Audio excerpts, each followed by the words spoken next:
Good morning, જય શ્રી કૃષ્ણ. કેમ છો બાળકો? લાસ્ટ વિડીયોની અંદર તમને થોડા ઘણા એમસીક્યુ કરવા માટે આપ્યા હશે, રાઈટ? તો હવે આગળ એમસીક્યુ નંબર જોઈએ નેક્સ્ટ, એટલે ફટાફટ આપણું JEE નીટના એમસીક્યુનું કામ પૂર્ણ થાય. લાસ્ટ વિડીયોના બધા જ એમસીક્યુ તમે વ્યવસ્થિત કરીને સમજી કાઢ્યા હશે એવું હું માનું છું, રાઈટ? જો કોઈ ડાઉટ થાય ને તો એની ટાઈમ મારો કોન્ટેક્ટ કરી શકો છો. ઓકે, ચલો ક્વેશ્ચન નંબર 77 જો તો ધ્યાનથી. શું કહે છે બાળકો? 77 નંબરનો એમસીક્યુ શું કહે છે? ખાલી જગ્યા એ ઋણ પ્રેરક અસર દર્શાવે છે.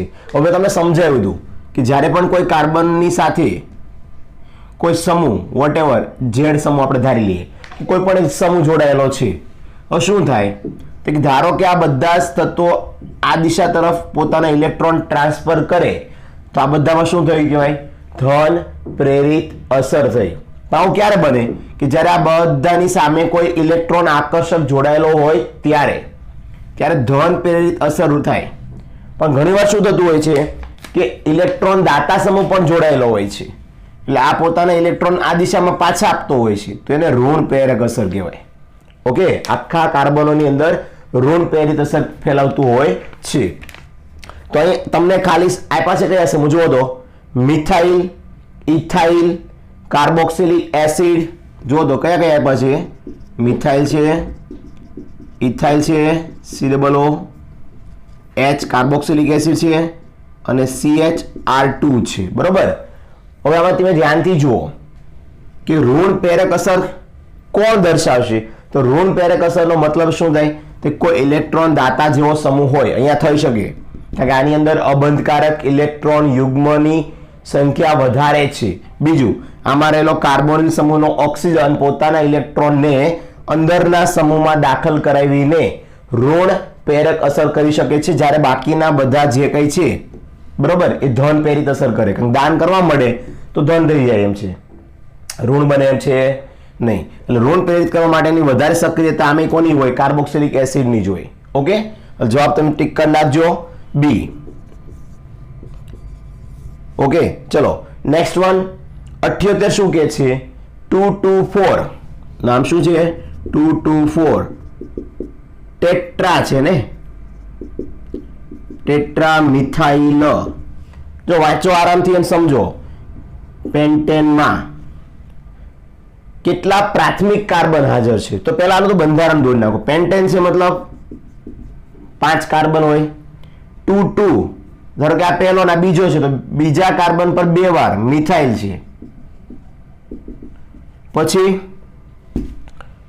4 ટેટ્રા મિથાઇલ પેન્ટેનમાં. ટેટ્રા મિથાઇલ પેન્ટેન કઈ રીતે થાય? હજી કઈ 4 આવશે બેટા, એની મિસ્ટેક છે, લખાણમાં મિસ્ટેક છે. એટલે 2 2 4 4 ચોથા પર પણ 2 વાર આવે. બરોબર. હવે આ ટાઈપનું ટેટ્રા મિથાઇલ પેન્ટેન સંયોજન છે, તો આમાં પ્રાથમિક કાર્બન કેટલા એ એને પૂછ્યું છે. Sorry, my mistake. 2 2 4 જ આપ્યા છે, આવું આપ્યું છે બંધારણ. બરોબર. હવે જો પહેલા તો 2 2 4 એટલે 2 2 4 ટ્રાય મિથાઇલ થાય, ટેટ્રા ન થાય. તો એનું નામ ચેન્જીસ કરજો આપણે, બીજું કોઈ એક્સ્ટ્રા એડ કરવાની જરૂર નથી. ટેટ્રાનો મતલબ 4 થાય અને અહીંયા તમે માત્ર 3 જ બતાવો છો, તો એ ટ્રાય મિથાઇલ થયા કહેવાય. ચાલો હવે આટલી વસ્તુ ક્લિયર થઈ ગઈ? હા યા ના? હવે અમે વાંચો શું કહે છે? કેટલા પ્રાથમિક કાર્બન છે? બાળકો, જે કાર્બન અન્ય એક જ કાર્બન સાથે જોડાયેલો હોય ને એવા દરેક કાર્બનને પ્રાથમિક કાર્બન કહેવાય. જેમ કે આ કાર્બન અન્ય એક જ કાર્બનના સંપર્કમાં ગયો, મતલબ આ પ્રાથમિક કાર્બન થયો. એ જ રીતે આ નીચેનો મિથાઇલ સમૂહનો કાર્બન આના એકના સંપર્કમાં જ જાય છે, એટલે એ પણ પ્રાથમિક કાર્બન થયો. સેમ ટુ સેમ વસ્તુ આ વચ્ચેનો રહ્યો ને ચતુર્થ કાર્બન છે, કારણ કે એની આસપાસ 4 કાર્બન છે. પણ આ કોની આસપાસ છે? કે આ એકના સંપર્કમાં જ જાય છે, એટલે આ પ્રાથમિક. આ પણ આ એકના જ જાય એટલે પ્રાથમિક. આ પણ આ એકના સંપર્કમાં જાય એટલે પ્રાથમિક.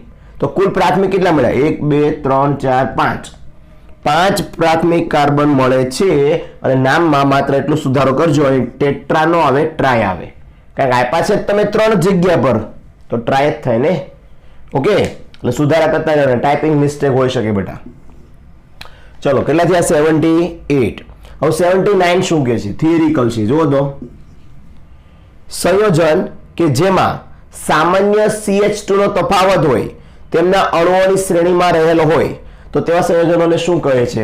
મેં તમને ઉદાહરણ આપ્યું હતું, મિથેન, ઇથેન, પ્રોપેન. આ આલ્કેનની શ્રેણી છે. કોની શ્રેણી છે બાળકો? આલ્કેન સંયોજનોની શ્રેણી છે. આવી કોઈ પણની શ્રેણી લઈ શકો તમે. એ બધામાં ક્રમશઃ કેટલાનો તફાવત આવે ચેક કરો તો એક કાર્બન આવ્યો અને 2 હાઇડ્રોજન. આમાં પણ ચેક કરો આ બેમાં, એના પછીના ક્રમિકમાં તો એમાં પણ CH2 નો તફાવત આવે તો એને સમાનધર્મી શ્રેણી કહેવાય. શું કહેવાય?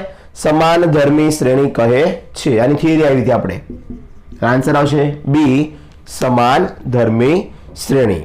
કેટલામાં હતા? 79.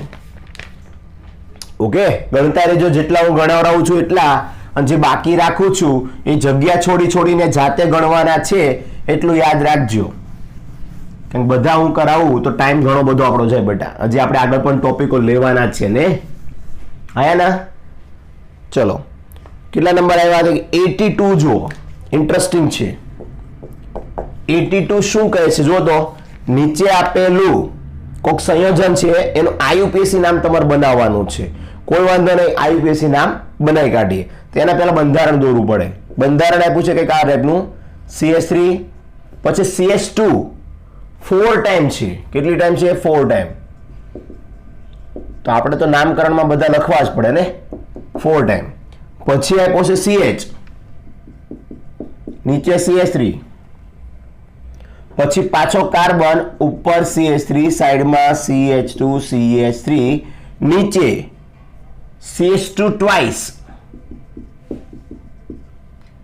અને એ CH2 ટ્વાઇસ જેની સાથે પૂરક થાય છે ત્યાં CH3. ચલો, આનું નામકરણ કરો તો સાચા. તો આપણે આવડે જ છે બધું બેટા. સૌથી લાંબામાં લાંબી ચેન ક્યાં થાય? 1 2 3 4 5 6 7 8 9 10 ની બને. આનાથી મોટી બને જ નહીં. 10 આમાં આ જોતા 10 થી વધારે નહીં હોય. આમાં 10 થી વધારે નહીં હોય. ઓકે, નંબર ક્યાંથી આપવાના? અહીંથી આપું તો બધી શાખાઓ દૂર થાય, પણ અહીંથી આપું તો શાખાઓ નજીક પડવા મળે. એટલે 1 2 3 4 5 6 7 8 9 10 10 થઈ ગયા ને. તો પાછળ નામ શું આવશે? ડેકેન. તો 4 ઓપ્શનમાં કોઈ જગ્યાએ ડેકેન છે? તે ઓબ્વિયસલી બીજા અને ચોથામાં ડેકેન આપેલો છે. તો હવે સવાલ એ છે કે IUPAC નામકરણ પ્રમાણે જોવા જઈએ તો શું થાય? જો 4 પર ઇથાઇલ પણ છે અને 4 પર મિથાઇલ પણ છે. 4 પર ઇથાઇલ પણ છે અને 4 પર મિથાઇલ પણ છે. 5 પર મિથાઇલ છે. તો હંમેશા ABCD ક્રમ જોવાનો. એટલે 4 નંબર વાળો ઇથાઇલ પહેલા આવે, ABCD માં E પહેલા આવે, મિથાઇલ પછી આવે. પછી આવે 4 5 ડાય મિથાઇલ ડેકેન. બેટા નામ આ સાચું થાય, ક્રમ આ સાચો થાય. તો જો તો આપેલા 4 ઓપ્શનમાં તમને 4 ઇથાઇલ 4 5 ડાય મિથાઇલ ડેકેન જોવા મળે છે. તો એક પણ ઓપ્શનમાં રાઈટ આન્સર નથી લખ્યો, મતલબ કંઈક મિસ્ટેક છે ઓપ્શનની અંદર. શું છે? તો બી ઓપ્શન જુઓ. બી ઓપ્શનમાં આ સ્ટેપને પાછળ લઈ લીધું છે અને આને આગળ લખેલું છે. તો એની મિસ્ટેક છે. કારણ કે ABCD પ્રમાણે E પહેલા લખવાનો અને મિથાઇલ પછી લખવાનો. Okay, clear? ચલો, ત્યારબાદ 83 નંબર. બધા બાળકોનું ધ્યાન એમાં હોવું જોઈએ. કાર્બોનિયમ આયનનું સ્થાયિત્વ. ભાઈ કાર્બોનિયમ એટલે કોણ? તો હવે તો રટ્ટો થઈ જવું જોઈએ. કાર્બોનિયમનો મતલબ જ થાય કાર્બોકેટાયન. અને કાર્બોકેટાયનનો સ્થાયિત્વનો આધાર કોના પર છે એવું પૂછે છે. તો તેની સાથે જોડાયેલા સમૂહની ધ્રુવીયતા પર. શું એની સાથે કોઈ ઋણ આયન કે ધન આયન જોડાયેલો હોય? મતલબ ધન આયન તો પોતે જ હોય, તો ઋણ આયન જોડાયો હોય તો એ બંને વચ્ચેની ધ્રુવીયતા પર આધાર રાખે છે? તો કે ના. બીજું જુઓ, પ્રક્રિયક કે જેની સાથે પ્રક્રિયા થાય છે, બીજાની જેની સાથે પ્રક્રિયા કરીને સ્થાયી થવાનો છે એના પર ડિપેન્ડેડ છે? તો કે ના. કાર્બોકેટનની પોતાની સ્થાયીતાનો આધાર આવી બેઝિક બાબત પર ન હોય, એ તો આમ તો જોડાવાનો જ હોય એની સાથે. ત્રીજું જુઓ, તેની સાથે જોડાયેલા સમૂહની પ્રેરક અસર પર. અને ચોથું જુઓ, સંસ્પંદન પર. બાળકો હંમેશા યાદ રાખજો, જેના સંસ્પંદન બંધારણ વધારે હોય ને એ સ્થાયી તો હોય જ છે.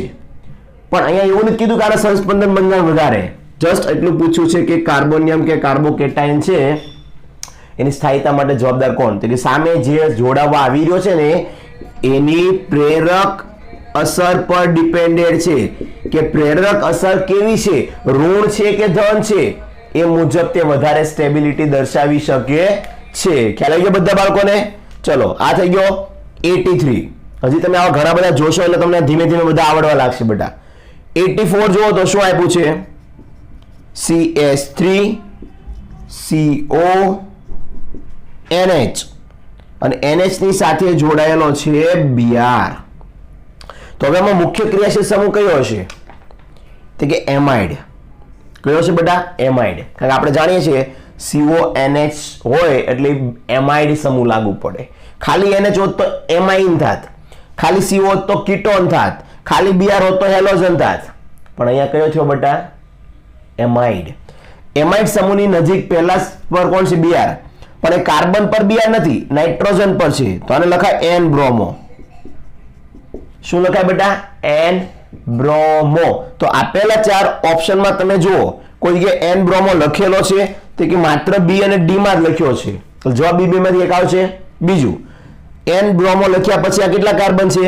2 કાર્બન છે. 2 કાર્બન વાળો એમાઇડ એટલે ઇથેન પ્લસ એમાઇડ. કારણ CONH2 હોય કે CONH હોય આ એમાઇડ સમૂહ ગણાય.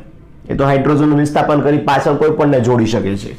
એટલે એમાઇડ છે તો નામ શું થયું? Ethane plus amide. એટલે આ થઈ જશે ઇથેનેમાઇડ.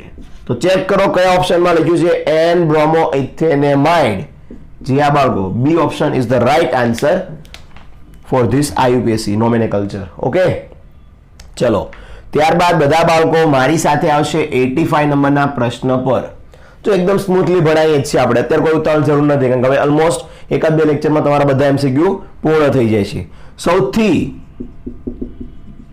વધારે સ્થાયી મુક્ત મૂલક, ભાઈ મુક્ત મૂલકનો ક્રમ યાદ છે?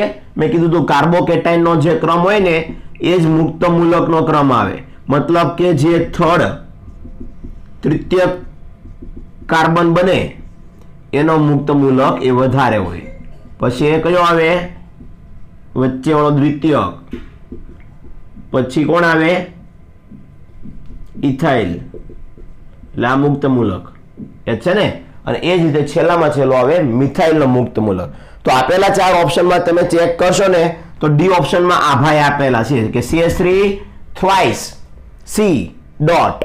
ઓકે, કેટલા પૂર્ણ થઈ ગયા? 85. નોટ કરી લો બાળકો, બધા સહેલા છે, કોઈ અઘરો છે નહીં. ચલો,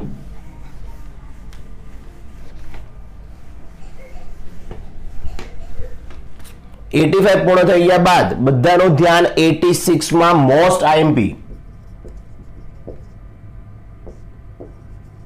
ભાઈ 86 મોસ્ટ IMP જો તો નીચેના સંયોજનોને ઉત્કલન બિંદુના ઉતરતા ક્રમમાં ગોઠવો. ઉત્કલન બિંદુનો ઉતરતો ક્રમ કેમ મળે? તો એના માટે નોંધ લેજો કે ઉત્કલન બિંદુ કોના ઊંચા હોય? જેમાં હાઇડ્રોજન બંધ આવે, મતલબ કે મજબૂતાઈ આવે. મજબૂતાઈ વધારે, હાઇડ્રોજન બંધ વધારે, ઉત્કલન બિંદુ ઊંચા જાય. બીજું, લાંબી સરળ શૃંખલા હોય તો ઉત્કલન બિંદુ વધારે હોય. પછી જો શાખા આવે તો ઉત્કલન બિંદુ ઘટે છે. શાખા આવે તો શું થાય? ઉત્કલન બિંદુ ઘટી જાય. ઓકે, તો આટલા મુદ્દા યાદ રાખો ને ઉત્કલન બિંદુમાં જવાબ આપી શકાય. પહેલો ઓપ્શન જુઓ, CH3 CH CH3 CH3 2 methyl propane આપેલો છે, બરોબર? 2 મિથાઇલ પ્રોપેનમાં જો 3 કાર્બન જ આપ્યો હોત ને તો સરળ શૃંખલા થાય, તો ઉત્કલન બિંદુ વધારે ગણાય. પણ શાખા આવી એટલે ઉત્કલન બિંદુ થોડા ઓછા છે આના. પછી જુઓ CH3 CH3 નીચે આવો NH2. નાઇટ્રોજન અને હાઇડ્રોજન વચ્ચે બંધ બને છે એટલે આની કરતા આના ઉત્કલન બિંદુ કેવા છે બાળકો? વધારે હશે. ત્રીજો ઓપ્શન જુઓ, CH3 CH CH3 OH. Nitrogen કરતા ઓક્સિજનની વિદ્યુત ઋણતા વધારે એટલે ઓક્સિજન હાઇડ્રોજન સાથેનો બંધ આના કરતા પણ મજબૂત બનાવે છે. એટલે ક્રમ કેવો છે બાળકો? આ A હોય, આ B હોય, આ C હોય. તો C છે અત્યારે આગળ બાજી મારી રહ્યો છે, પછી આવે B અને પછી આવી રહ્યો છે હજી બાકી એક ઓપ્શન ને કયો બાકી ડી માં જો શું આપ્યું છે CH3 CH2 CH2 CH3 તો આ કોનું વધારે આ બેમાંથી કોનું વધારે ગણાય તો બધાની કમ્પેરમાં કોણ વધારે છે તો આ સરળ લાંબી શૃંખલા છે સરળ લાંબી શૃંખલા હોય તો ઉત્કલન બિંદુ વધારે હોય પરંતુ એના પહેલા હાઇડ્રોજન બંધ હોવો જોઈએ તો હાઇડ્રોજન બંધ આમાં છે અને આમાં તે પાછો બેમાં છે તો જેની પાસે વિદ્યુત ઋણતા વધારે હોય એ વધારે હાઇડ્રોજન બંધ બનાવે એટલે કે C પછી આવે B હવે આ શાખા અને શાખા વગરનો છે શાખા આવે તો ઉત્કલન બિંદુ ઘટેલા છેલ્લે આવશે તો એના પહેલા આવશે D અને છેલ્લે આવશે A તો આવો ઓપ્શન 4 માંથી કોઈ દેખાય છે તો 4 માંથી એક ઓપ્શન આવો દેખાતો નથી પણ પહેલા ઓપ્શનમાં મિસ્ટેક છે જો પહેલા ઓપ્શનમાં મિસ્ટેક શું છે કે પહેલા ઓપ્શન A માં અહીંયા C આવવો જોઈએ C પ્રિન્ટિંગમાં આવ્યો નથી ને કંઈક બીનો એકને એક રિપીટ થઈ ગયો છે ને હવે C કરી દો એટલે બાકીનો જવાબ એઝ ઇટ સાચો થઈ જાય છે એટલે આન્સર આવશે 86 માં A નોટ કરતા રહેજો ચલો થિયરિકલમાં આગળ વધીએ તો 87 જો બાળકો નીચેનામાંથી કયો એલાઇલ સમૂહ છે જો આ 12 માં આવશે એલાઇલ સમૂહ એટલે શું અને બીજો આવે વિનાઇલ સમૂહ તો કોઈ પણ બે કાર્બન પરમાણુ વચ્ચે દ્વિબંધ હોય બરોબર આ રીતના CH2 ડબલ બોન્ડ CH અને આગળ એક CH2 આપી દીધું સમથિંગ કોઈ પણ સંયોજન છે આવું બરોબર તો આને એલાઇલ કહેવાય અહીંયા ભલે તમે આગળ જે કંઈ જોડો તે પણ એલાઇલ કોને કહેવાય તો કે દ્વિબંધ ધરાવતા ધ્યાનથી સાંભળજો દ્વિબંધ ધરાવતા બંને કાર્બન પરમાણુ પછી એક કાર્બન જોડાયેલો હોય કે અન્ય કોઈ પરમાણુ જોડાયેલો હોય તો એને એલાઇલ સમૂહ કહેવામાં આવે છે કોઈ પણ ક્રિયાશીલ સમૂહ ધારો કે XYZ એ ક્યાં જોડવામાં આવે કે દ્વિબંધ પછીના કાર્બન સાથે જોડવામાં આવતો હોય તો એ આગળનો જે વધે ને એને એલાઇલ સમૂહ કહેવાય અને જો દ્વિબંધના જ કાર્બન સાથે જોડવામાં આવતો હોય તો આને વિનાઇલ સમૂહ કહેવાય એટલે ડબલ બોન્ડ પછીના કાર્બન આવતો હોય ને સમૂહ તો એલાઇલ અને ડબલ બોન્ડ વાળા કાર્બન પર જ કોઈ સમૂહ આવતો હોય તો એને કહેવાય વિનાઇલ સમૂહ વિનાઇલ એટલે આવડો આટલું એલાઇલ થયું ને એટલું વિનાઇલ થયું ઓકે તો આવું કઈ ઓપ્શનમાં આપ્યું છે બાળકો તો ઓપ્શન ABCD ચેક કરો તો કે આ જવાબ તમને C ઓપ્શનમાં આપેલો છે દેખાય છે ચલો નોટ કરો બધા બાળકો ઓકે ચલો બધા વ્યવસ્થિત JEE નીટનું કામ કરો જ છો હોમવર્કની અંદર બધા MCQ ના સોલ્યુશન તમે સારી રીતે મોકલો જ છો પણ યાદ રાખજો જેટલું ઉત્સાહ સાથે તમે સોલ્યુશન વધારે પ્રેક્ટિસ કરીને મોકલશો એટલા વધારે MCQ તમને લાંબા ટાઈમ સુધી યાદ રહેવાના છે ઓકે ચલો આગળ વધીએ બાળકો તો 88 નંબર શું કહે છે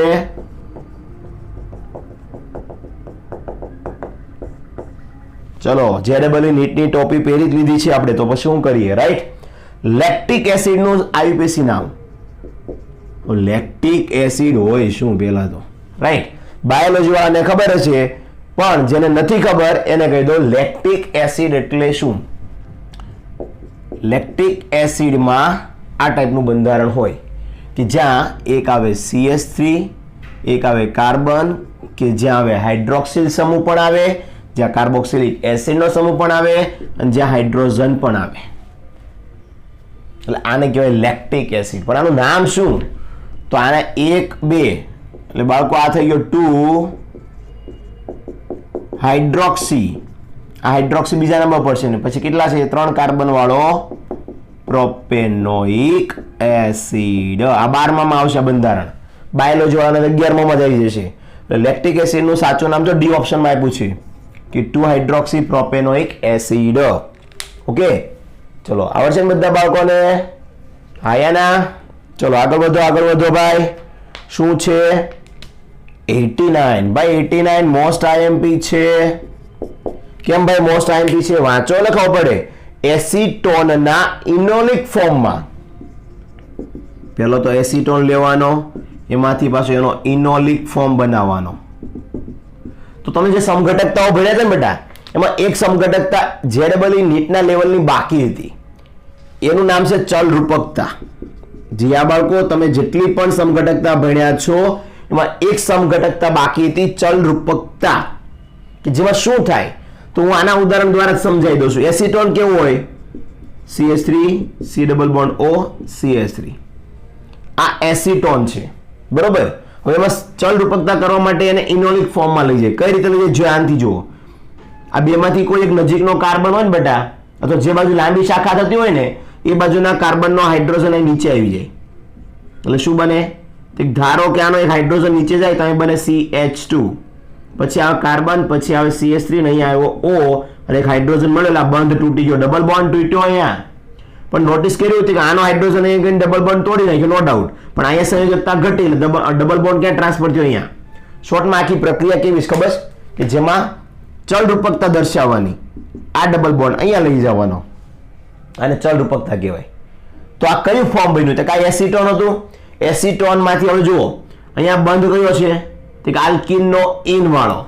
અહીંયા ક્રિયાશીલ સમૂહ કયો છે? આલ્કોહોલનો ઓલ વાળો. તો હવે આની પાછળ ઓલ લગાડો તો થઈ ગયું ઇનોલિક ફોર્મ કે ન થયું? તો આ ઇનોલિક ફોર્મની અંદર તમારે ગણવાના છે શું? સિગ્મા બંધ, પાઈ બંધ અને અબંધકારક ઇલેક્ટ્રોન યુગ્મ. તો પેલા આનું બંધારણ બનાવવું પડે બાળકો. ધ્યાનથી જુઓ. કાર્બન કે જેની આસપાસ 2 હાઇડ્રોજન, જેની આસપાસ ડબલ બોન્ડ, શું છે? કાર્બન. શું છે? ઓક્સિજન. શું છે? હાઇડ્રોજન. શું છે? Carbon, hydrogen, hydrogen, hydrogen. Right? આવું જ છે ને? ઓકે. હવે આ બંધની અંદર આપણે શું કરવાનું છે? કે આ બંધની આસપાસ આપણે સિગ્મા બંધ, પાઈ બંધ અને અબંધકારક ઇલેક્ટ્રોન યુગ્મ ગણવાના હોય છે. પહેલા તો કોઈની આસપાસ ઇલેક્ટ્રોન વધે ને તો બહાર મૂકવાના આવે, અને બધાની સંયોજકતા પૂર્ણ થઈ જાય. ખાલી એક ઓક્સિજન એવો છે જેની બાહ્યતમ કક્ષામાં 6 ઇલેક્ટ્રોન આવે. એક અહીંયા બંધમાં ગયો ને એક અહીંયા બંધમાં ગયો, 4 વધ્યા. તો 4 વધે ને બબ્બેના જોડકામાં, એટલે કે અબંધકારક. અબંધકારક મતલબ બંધમાં ભાગ લીધા વગરના હોય, તો એ જોડકાના 2 વધ્યા. તો અબંધકારક ઇલેક્ટ્રોન યુગ્મની સંખ્યા મળી ગઈ બાળકો.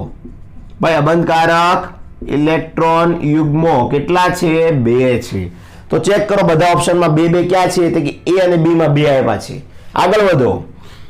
એક જ પાયબંધ છે. ભાઈ પાયબંધ કેટલો છે? તો કે પાયબંધ 1 છે. એક ઓપ્શન એવો ખરો જેમાં પાયબંધ 1 લખ્યો હોય? પહેલો જ ઓપ્શન છે કે જેમાં પાયબંધ 1 છે. જવાબ તમારો A આવી ગયો. પરંતુ આપણે આગળ સિગ્મા બંધ ગણશું બાળકો. સિગ્મા બંધ કેટલા? 1, 2 અને ડબલ હોય કે ટ્રિપલ હોય ગમે એટલા બંધ હોય, ઘણાય તો એક જ સિગ્મા બંધ થયા. એટલે 1, 2, 3, 4, 5, 6, 7, 8, 9 થયા. 9 સિગ્મા બંધ, 1 પાઈ બંધ અને 2 અબંધકારક ઇલેક્ટ્રોન યુગ્મ છે. તો આવો ઓપ્શન આપ્યો છે તમને A. ટીક કરી નાખો બધા બાળકો. છે ને ઇન્ટરેસ્ટિંગ? બસ આવા જ MCQ પૂછાતા હોય છે એક્ઝામોની અંદર. ચલો 89 કમ્પ્લીટ.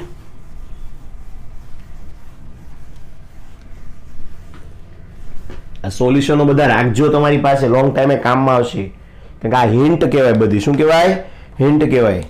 ચલો હવે 91 જુઓ બધા બાળકો. આ પણ થોડો ઇન્ટરેસ્ટિંગ છે, રસપ્રદ કહી શકાય. કે નીચે આપેલ પૈકી કયું સંયોજન ન્યુક્લિયોફાઇલ પણ નથી અને ઇલેક્ટ્રોફાઇલ પણ નથી? જો નવું આવ્યું કંઈક કે કેન્દ્ર અનુરાગી પણ નથી અને ઇલેક્ટ્રોન અનુરાગી પણ નથી. તો આવું ક્યારે સંભવિત બને? તો ધ્યાનથી સાંભળજો બાળકો કે જ્યારે કોઈ પરમાણુની 4 સંયોજકતા પૂર્ણ થઈ ગઈ હોય, ન એની પાસે વધારાના ઇલેક્ટ્રોન હોય. જો વધારાના આવે બેટા તો આપણે એને કેન્દ્ર અનુરાગી કહીએ છીએ, અને ઓછા આવે તો ઇલેક્ટ્રોન અનુરાગી કહીએ છીએ. રાઈટ? ઇલેક્ટ્રોનની ઉણપ હોય તો શું કહો છો? ઇલેક્ટ્રોન અનુરાગી કહો છો. વધારે હોય તો શું કહો છો? કેન્દ્ર અનુરાગી કહો છો. ધન હોય તો શું કહો છો?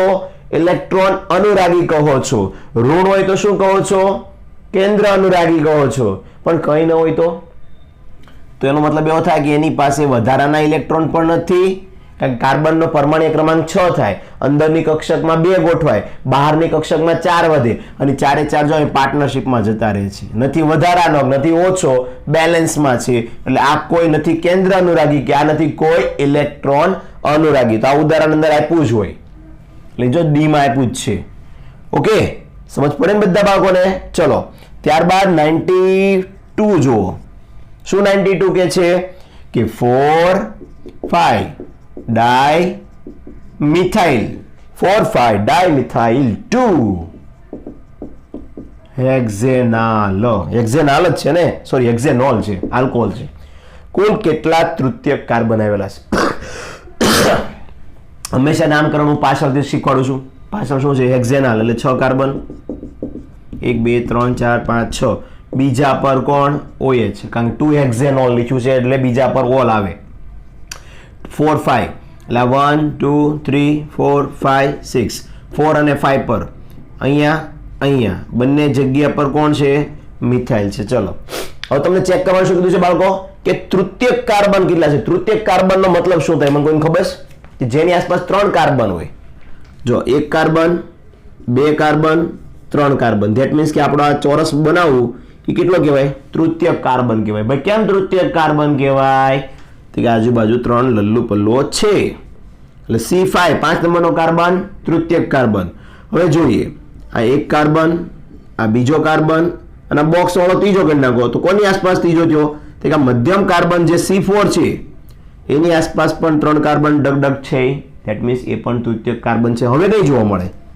તો ટોટલ 2 થઈ ગયા જવાબ કેટલો આવ્યો 2 તો ઓપ્શન ચેક કરો કયામાં 2 લખ્યો છે option A is the right answer okay ચલો સમજ પડે છે બધા બાળકોને હા ના ચલો રાઈટ નેક્સ્ટ વન 94 બેટા શું કહે છે નીચે આપેલ સંયોજનનું IUPAC નામ બનાવો IUPAC નામમાં પ્રેક્ટિસ કરવાની છે આ ચેપ્ટરમાં C2H5O આ ઇથાઇલ થયો C2H5 એટલે કોણ થાય ઇથાઇલ O પછી પાછું કોણ આવ્યું C ડબલ બોન્ડ O જો વ્યવસ્થિત ગોઠવું છે અને આડું તેડું કરીને આપ્યું છે હું વ્યવસ્થિત ગોઠવી આપું છું તમને નામકરણ ખબર પડે પછી એની સાથે કોણ કાર્બન એની સાથે કોણ મિથાઇલ અને એ કાર્બન સાથે હજી એક મિથાઇલ છે જો આવું કંઈક આપ્યું છે બેટા તો એ તમને શું દેખાય છે તો અહીંયા મને એસ્ટર દેખાય છે જો C O હજી આને ગોઠવું ને તો CH3 CH2 પછી આ થાય બેટા છે ને COO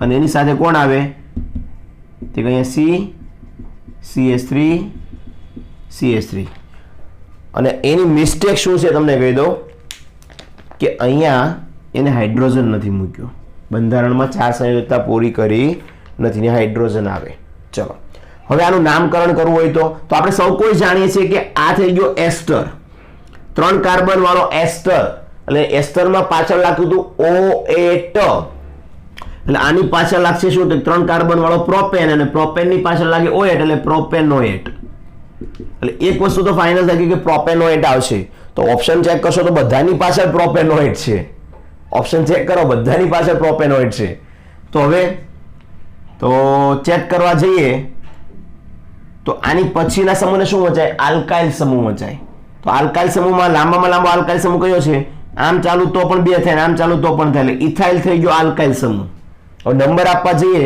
તો 1 2 એટલે 2 મિથાઇલ શું થાય 2 મિથાઇલ બીજા કાર્બન પર કોણ છે અંદર મિથાઇલ અને પોતે છે ઇથાઇલ રાઈટ અને એની આગળ છે 3 કાર્બન વાળો એસ્ટર એટલે એને લખાય પ્રોપેનોએટ તો આવું કઈ છે ચેક કરો તો 2 મિથાઇલ ઇથાઇલ પ્રોપેનોએટ તો કે છે ખરા ઓપ્શન A માં છે કેમ કે ગજે આપણાને ABCD પ્રમાણ નથી ગોઠવ્યું ઇથાઇલ પહેલા આવે મિથાઇલ પછી આવે રાઈટ ઇથાઇલ ABCD પ્રમાણ ક્યાં આવે E માં પહેલા આવે મિથાઇલ પછી આવે એટલે ઇથાઇલ 2 મિથાઇલ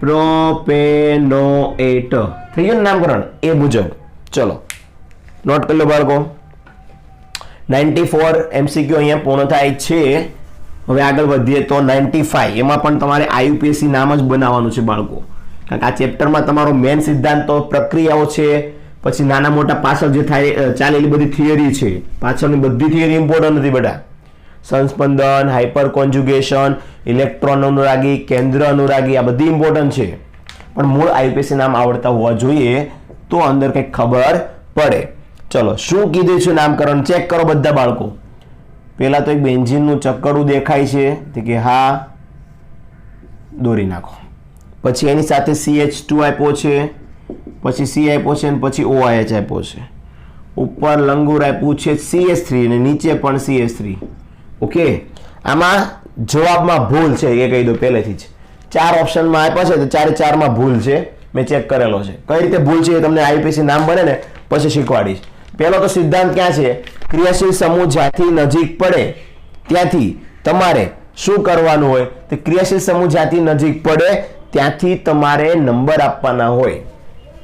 નંબર આપવા જઈએ ને તો શું થાય એ જુઓ બધા બાળકો.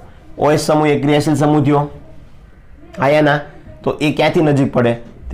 અહીંયાથી ચાલુ તોય બીજા નંબર પર આવે, અહીંથી ચાલુ તોય બીજા નંબર પર આવે. આયાના, અને જે બાજુ શાખા વધારો એ બાજુથી ચાલીએ બરોબર લાંબી શાખાથી, તો આ બાજુ વધારે કાર્બન વાળી શાખા છે, તો અહીંથી ચાલુ તો 1 2 અને આ 3 3 કાર્બન બન્યા. તો નામકરણ કરો ને એ પહેલા તમે બધા જોડી દો. આ એક તો એક 1 ફિનાઇલ થઈ ગયું, એક તો 1 ફિનાઇલ થયું, હજી મેં નામ ગોઠવ્યું નથી ક્રમમાં. 1 ફિનાઇલ થઈ ગયું, 2 મિથાઇલ થઈ જાય, અને એક જો આ 2 મિથાઇલમાં આને નાખ્યું જો મેં, પછી 1 2 3 કાર્બન વાળો છે, 3 કાર્બનમાં મધ્યસ્થ કાર્બન આ છે એટલે એને લખાઈશું પ્રોપેન ટુ ઓલ. હવે આને ગોઠવો તો ABCD પ્રમાણે પહેલા કોણ આવે તો કે M પહેલા આવે, એટલે 2 મિથાઇલ 1 ફિનાઇલ અને પાછળ આવે પ્રોપેન ટુ ઓલ. તો બાળકો હું જે કહું છું ને આ છે કે હવે 3 જ કાર્બન સુધી મેક્સિમમ શાખા બને છે તો એને પ્રોપેન ટુ ઓલ કહેવાય. હવે એને આન્સરમાં જુઓ ને તો શું આપ્યો છે? જુઓ ઓપ્શન સી એને આન્સર આપ્યો છે, પણ ઓપ્શન સી માં જુઓ આ મળે છે 2 મિથાઇલ 1 ફિનાઇલ, પણ પછી જો 2 બ્યુટેનોલ કીધું છે. ભાઈ 2 બ્યુટેનોલ કઈ રીતે થઈ શકે?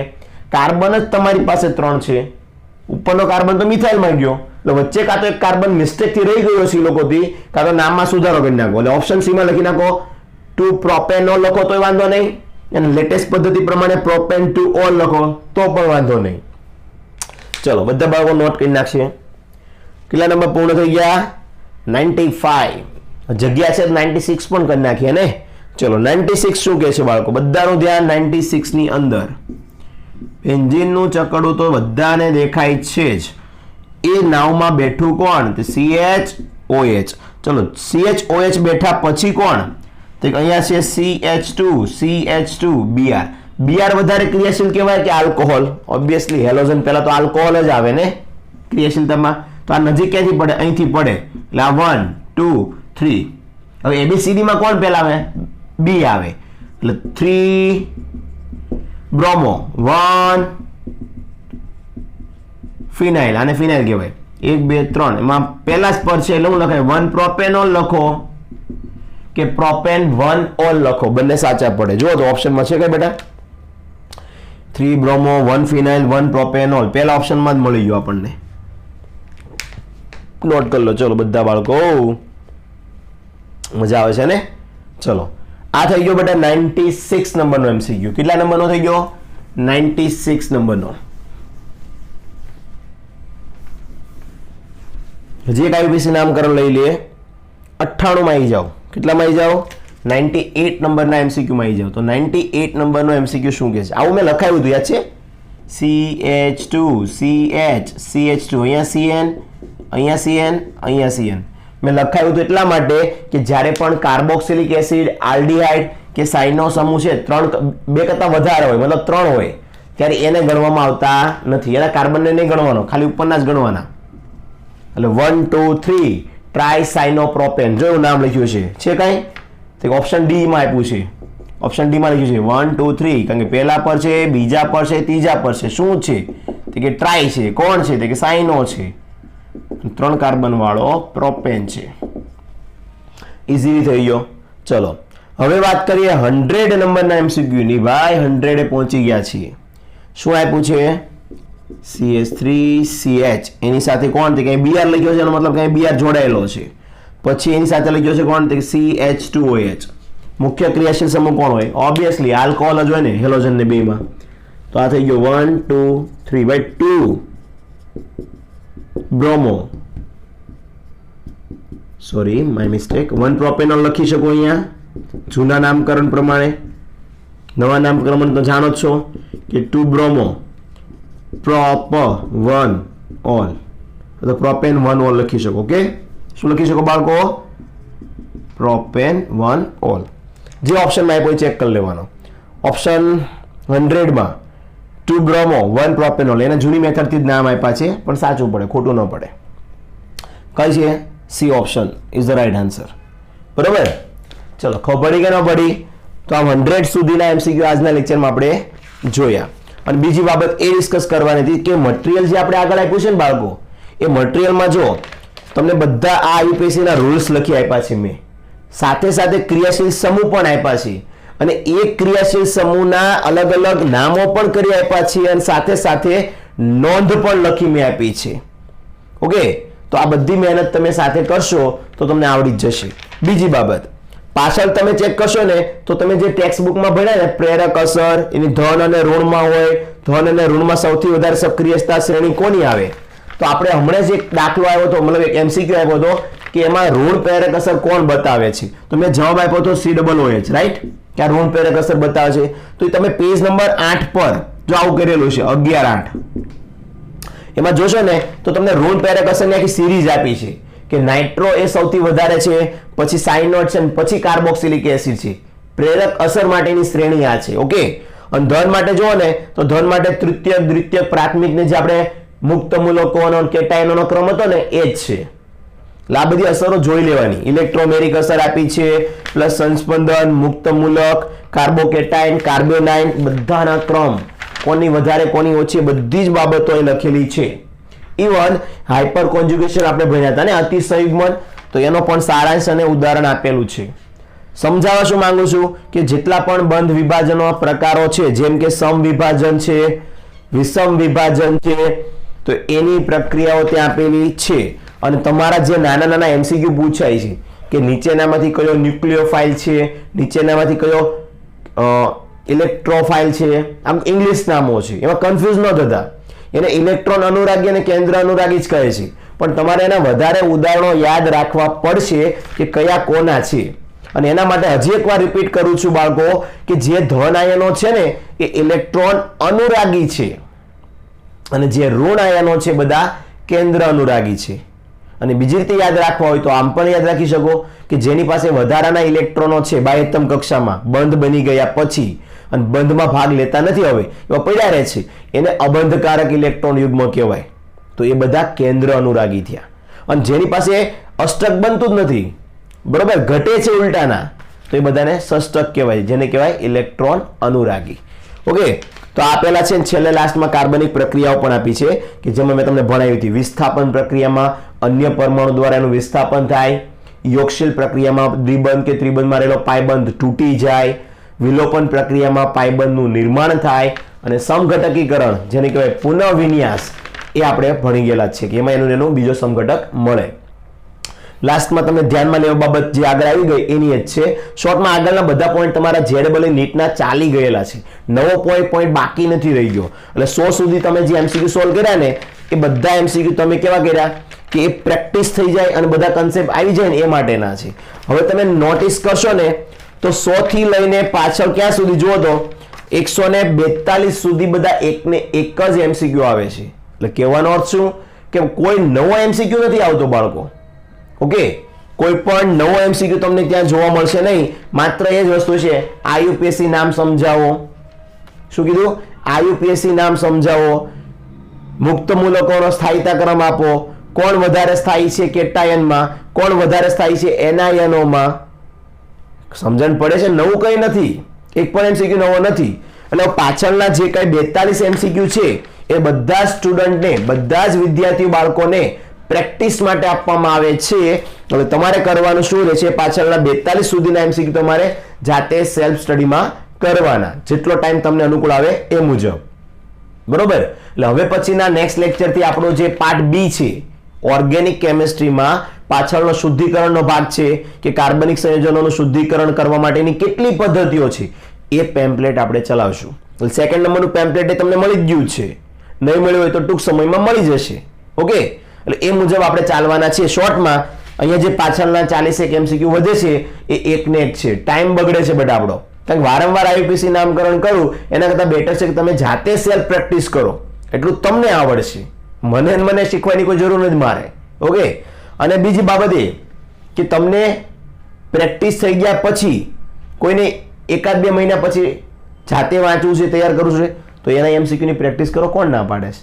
અને વધારે પ્રેક્ટિસ કરવા માટે મટીરિયલમાં જો મેં પાછળ હાલમાં જે લેટેસ્ટ પૂછાયેલા હોય આઈઆઈટીમાં કે નીટમાં એ મૂક્યા છે, તમારા માટે એક પુનરાવર્તન કસોટી પણ મૂકી છે. તો એ કોની માટે છે? તમારા માટે છે. તો તમે તમારા ટાઈમ અનુકૂળ 1 દિવસમાં કરો, 2 દિવસમાં કરો, 7 દિવસમાં કરો કે 10 દિવસમાં કરો, મને કોઈ વાંધો નથી. બરોબર? એ તમારે જાતે સેલ્ફમાં પ્રેક્ટિસ કરવાના રહેશે. ઓકે, અને એમાં કોઈ ડાઉટ થાય તો બેફિકર મારો કોન્ટેક્ટ કરજો. ક્લિયર? ચલો, થેન્ક યુ. જય શ્રી કૃષ્ણ.